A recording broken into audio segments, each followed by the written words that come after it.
사도행전 2장 42절 말씀, 한 구절 말씀입니다.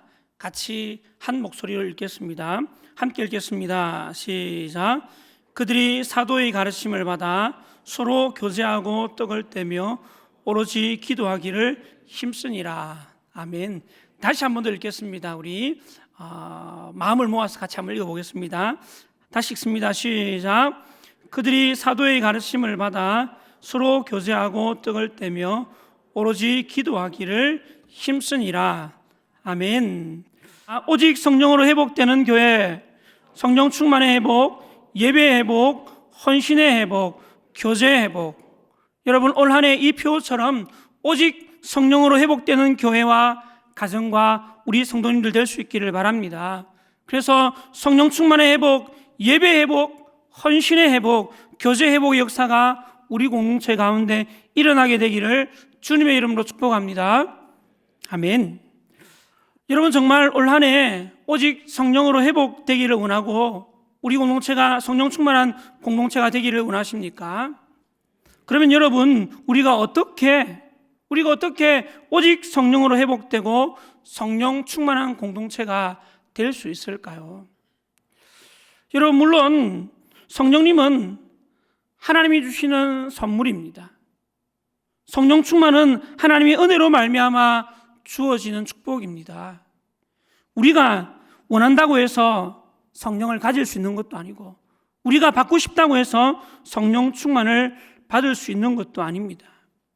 그러나 하나님께서 성령을 부어주시고 성령 충만한 공동체가 되게 하시는 데에는 그 나름대로의 이유와 원리가 있다는 것입니다.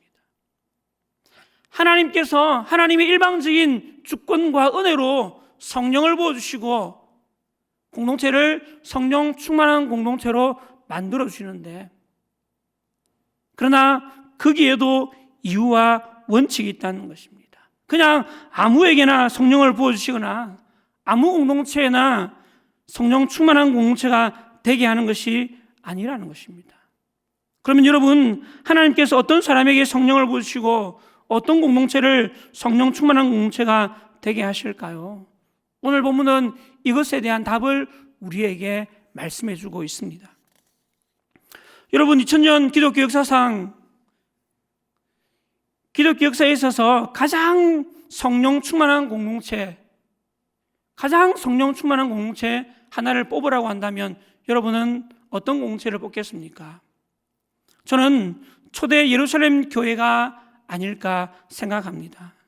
우리가 아는 것처럼 초대 예루살렘 교회는 오순절 성령 강림으로 시작되었고 성령 충만함을 받은 사도들과 예수님의 제자들을 중심으로 교회가 점점 더 성장해 갔습니다.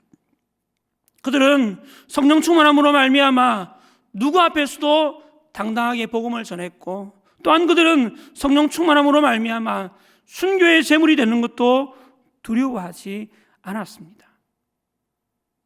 그러면 여러분, 어떻게 초대 예루살렘 교회는 이처럼 성령 충만한 공동체가 될 수 있었을까요? 같이 한번 따라할까요? 기도하는 공동체였기 때문입니다. 다시 한번 하겠습니다. 기도하는 공동체였기 때문입니다. 여러분, 초대 예루살렘 교회는 기도하는 공동체였기 때문에 하나님께서 그들에게 성령을 부어주셨고 그들을 성령 충만한 공동체가 되게 주셨던 것입니다. 여러분, 오늘 우리가 함께 읽은 본문 말씀은 오순절 성령 강림으로 시작된 초대 예루살렘 교회의 모습을 한마디로 표현한 구절입니다. 우리 본문 말씀을 다시 한 번 더 읽어보도록 하겠습니다. 사도행전 2장 42절입니다. 함께 읽겠습니다. 시작. 그들이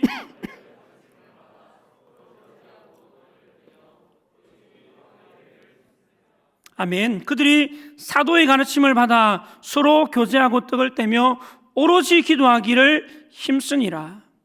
여러분, 여기 짧은 구절에는 초대 예루살렘 교회의 공동체 신앙생활의 모습을 네 가지 요소로 표현하고 있습니다. 초대 예루살렘 교회의 공동체의 신앙생활의 모습을 네 가지로 요약해서 표현하고 있습니다. 먼저 첫 번째는 사도의 가르침을 받아. 그들은 모일 때마다 사도들로부터 말씀의 가르침을 받았다는 것입니다. 그들은 말씀을 듣고 또한 말씀을 배우는 일에 무엇보다도 열심을 다했습니다. 두 번째로는 서로 교제하고, 그들은 사도로부터 받은 말씀을 가지고 그냥 집으로 돌아간 것이 아니라 사도로부터 들은 말씀을 가지고 서로 말씀으로 교제했다는 것입니다. 다시 말하면 받은 은혜를 서로 나누며 교제했다는 것입니다. 그리고 세 번째는 떡을 떼며, 여기서 떡을 뗐다는 것은 식탁의 교제, 함께 밥을 먹었다는 의미도 있지만 또 한편으로는 성만찬을 함께 나누었다는 것입니다. 초대 예루살렘 교회는 모일 때마다 함께 성찬을 나누며 식탁 교제를 나누며 사랑의 교제를 했습니다. 가난한 사람, 힘든 사람을 위해서 음식을 가지고 와서 함께 나누어 먹으며 사랑의 교제를 나누었다는 것입니다. 그리고 네 번째는 오로지 기도하기를 힘쓰니라. 그들은 오직 기도하기를 힘썼다는 것입니다. 다시 말하면 간절한 마음으로 함께 기도했다는 것입니다. 여러분, 이것이 초대 예루살렘 교회의 신앙생활의 모습이었습니다. 하나님은 이처럼 아름답게 신앙생활하는 그들에게 성령을 부어주셨고, 그들은 성령 충만한 공동체가 될 수 있었던 것입니다. 사랑하는 성도 여러분, 오늘 우리 교회도 올 한 해 초대 예루살렘 교회의 이와 같은 모습을 본받아 신앙생활함으로 오직 성령으로 회복되는 교회, 성령 충만한 공동체가 될 수 있게 되기를 주님의 이름으로 간절히 축원합니다. 그런데 여러분, 본서의 제자 누가는 초대 예루살렘 교회의 이와 같은 네 가지 특징을 말하면서 특별히 한 가지 요소를 더욱 강조해서 말하고 있는 것을 볼 수가 있습니다. 네 가지를 말하고 있지만 그 중에서도 특별히 강조하는 것이 있다는 것입니다. 여러분, 그것이 무엇인 것 같습니까? 바로 네 번째 기도입니다. 기도. 네 번째 기도를 하고 있습니다. 누가는 그들이 그냥 기도했다고 하지 않고 오로지 기도하기를 힘썼다고 말합니다. 다시 말하면 오직 기도하기를 힘썼다는 것입니다. 그런데 여러분, 누가는 이 동일한 표현을 본서 사도행전에 3번이나 반복해서 사용하고 있는 것을 볼 수가 있습니다. 먼저는 오늘 본문의 앞인 사도행전 1장 14절에 이렇게 기록하고 있습니다. 1장 14절 말씀 같이 한번 읽어보겠습니다. 시작. 여자들과 예수의 어머니 마리아와 예수의 아우들과 더불어 마음을 같이하여 오로지 기도하기를 힘쓰더라. 아멘. 여자들과 예수의 어머니 마리아와 예수의 아우들과 더불어 마음을 같이하여 오로지 기도하기를 힘쓰더라. 이때는 아직 성령님이 임하시기 전이었습니다. 예수님께서 성천하시기 전 제자들에게 예루살렘을 떠나지 말고 아버지께서 약속하신 것을 기다리라고 말씀하셨습니다. 그래서 사도들과 예수님의 가족들, 그리고 예수님을 따르던 사람들 약 120명이 마가의 다락방에 함께 모여 있었던 것입니다. 그리고 그들은 그곳에서 마음을 같이하여 오직 기도하기를 힘썼습니다. 한 마음으로 하나님께 부르짖어 간절히 기도했다는 것입니다. 여러분, 그들이 그곳에서 한 마음으로 무엇을 구하며 기도했을까요? 그들이 함께 모여서 무엇을 간절히 기도하며 그곳에 모여 있었을까요? 하나님께서 약속하신 것, 곧 성령을 주시도록 간절히 기도하지 않았겠습니까? 그리고 얼마 후 오순절날 약속하신 성령님이 그들에게 임했던 것입니다. 그들이 하나님의 약속의 말씀을 믿고 성령을 보내주시기를 간절히 기도했을 때 하나님께서 그들에게 성령을 부어주셨던 것입니다. 그리고 또 한 번은 사도행전 6장에 보면 예루살렘 교회가 점점 더 커지면서 가난한 성도들을 구제하는 일로 인해서 교회 안에 갈등이 일어납니다. 헬라파 유대인 가부들이 매일 구제해서 빠지게 되면서 히브리파 사람들에 대한 원망이 쏟아져 나왔던 것입니다. 그래서 교회의 구제 사역을 위해 7명의 집사를 뽑습니다. 이때 사도들이 교회의 집사를 세워야 하는 이유에 대해 말하면서 사도인 자신들이 힘써야 할 사역에 대해서 이렇게 말합니다. 사도행전 6장 4절입니다. 같이 읽겠습니다. 시작. 우리는 오로지 기도하는 일과 말씀 사역에 힘쓰리라 하니. 우리는 오로지 기도하는 일과 말씀 사역에 힘쓰리라 하니. 다시 말하면 구제하는 일은 집사들에게 맡기고 자신들은 오직 기도하는 일과 말씀 사역에 힘쓰겠다는 것입니다. 여러분, 이것은 초대 예루살렘 교회 지도자들이 다른 어떤 것보다도 기도하는 일과 말씀 사역에 더욱 힘쓰고자 했다는 것을 보여주는 것입니다. 그리고 또 한편으로 이것은 초대 예루살렘 교회 지도자들이 교회 공동체에 강조했던 것이 무엇인가 하는 것을 보여주는 것이기도 합니다. 교회 지도자들이 그만큼 기도하는 일과 말씀 사역을 중요하게 여겼다면 교회 공동체에 기도하는 일과 말씀 사역을 얼마나 강조했겠냐는 것입니다. 여러분, 이처럼 초대 예루살렘 교회는 간절히 기도하는 공동체였던 것입니다. 누가가 이 사실을 지금 계속해서 말해주고 있는 것입니다.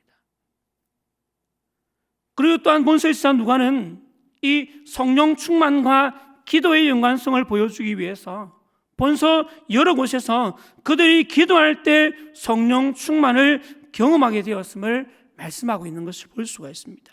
먼저 사도행전 4장에 보면 베드로와 요한이 예수님의 부활을 전했다는 이유로 대제사장들과 유대 지도자들에게 붙잡혀서 감옥에 갇혔다가 매를 맞고 풀려나는 사건이 일어납니다.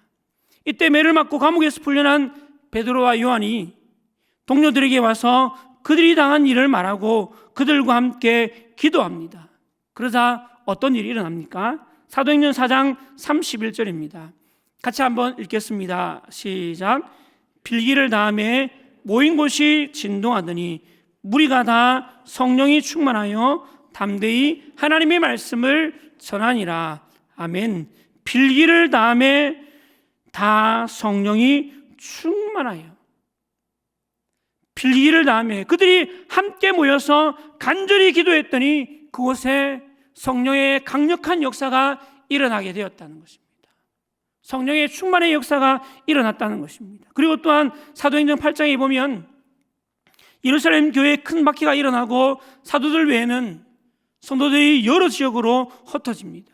이때 사마리아로 왔던 빌립이라는 집사가 사마리아에서 복음을 전하는데 빌립이 전한 복음을 듣고 많은 사람들이 예수님을 믿고 세례를 받게 됩니다. 이 일을 예루살렘에 있던 사도들이 듣게 되어졌고 베드로와 요한을 사마리아로 파송합니다. 이때 베드로와 요한이 사마리아를 방문해서 사마리아 성도들을 위해서 기도하는데 어떤 일이 일어납니까? 사도행전 8장 15절에서 17절까지 말씀입니다. 같이 한번 읽겠습니다. 시작.